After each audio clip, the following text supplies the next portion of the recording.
Hi there, and welcome to Tammy Talk TV, where we share ways to build a healthy, happy life. Today we're going to continue our dream sequence and talk a little about dream interpretation. Now, if you've missed the one about why we even bother working with our dreams, or about how to remember our dreams, I'm going to link them both above and below.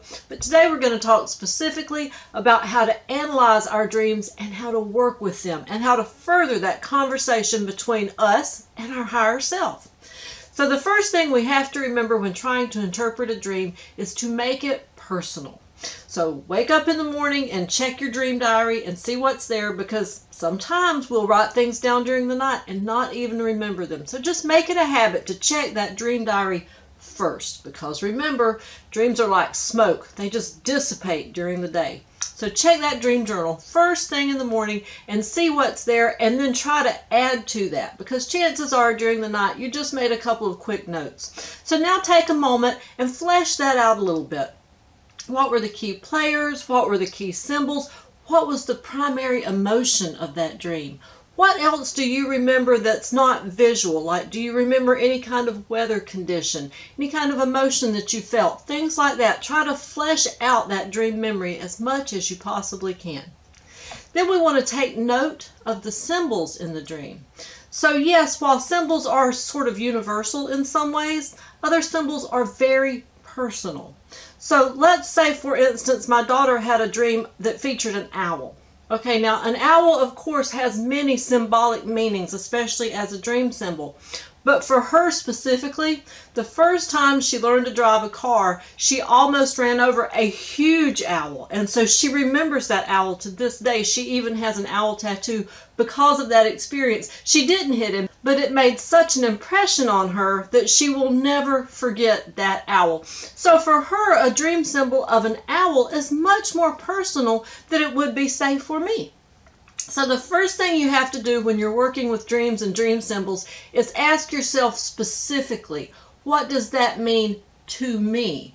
What is it in my experience? For instance, if I dream about a German Shepherd, okay, sure, I can Google German Shepherd as dream symbol and I can learn a lot from that. But first I need to ask myself, what does a German Shepherd specifically mean to me? Well, when my sister was a child, she was bitten by a German Shepherd. And although I wasn't born yet, my mother told that story for as long as I can remember. So that's what a German Shepherd means to me. That's the first response I get to German Shepherd was, oh, my sister was bitten by a German Shepherd. So ask yourself first and foremost, what do those symbols mean to you specifically? And step 2 is now analyze the emotion around the symbols and the dream itself. What emotional context is there? Because emotion is a huge part of our dream communication, because our spirit self speaks to us in a language that is a multi-array of media, so to speak. So in images, in songs, the little voice in our head. So all these different ways are just sort of tones in that communication between us and ourselves. So when we interpret our dreams, we have to look, yes, at the symbols, but also in a broader context, what's the emotion surrounding that dream? Is there a weather environment? And weather is kind of hard to pick up in dreams, so we have to pay particular attention to that. If a weather element is vivid, then there's something going on there. So first of all, analyze what it means to you personally. Then look at it in the broader context of the dream itself. And then step 3 is to go on to Google, or if you have a dream dictionary that you prefer, but I found to just Google, say, owl as dream symbol.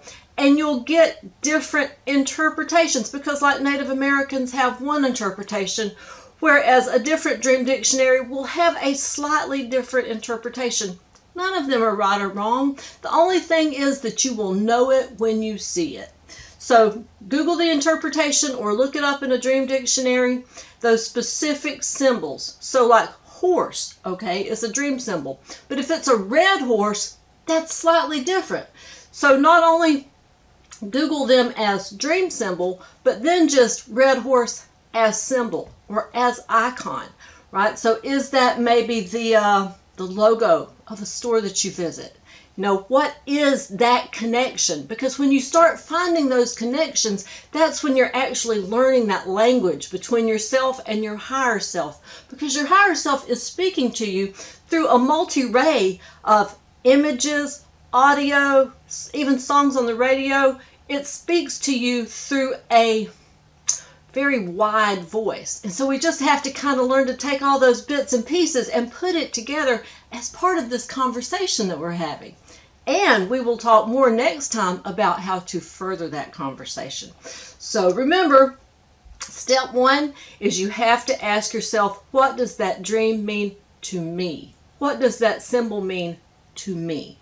Step two is to back up and look at it in the context of the dream as a whole. So environmental issues, emotional issues, anything like that that you can remember about that dream will help give you more of a context for it. And then step three is to back up and actually Google it or look at it in some other sort of universal interpretation and see what it means to us as a collective. And then tune in next week and we'll talk about what to do with that information once we've uncovered it. Okay, so until then, here's wishing you health and happiness. Don't forget to like, subscribe, and hit that notification bell so that you get a reminder when there's a new video.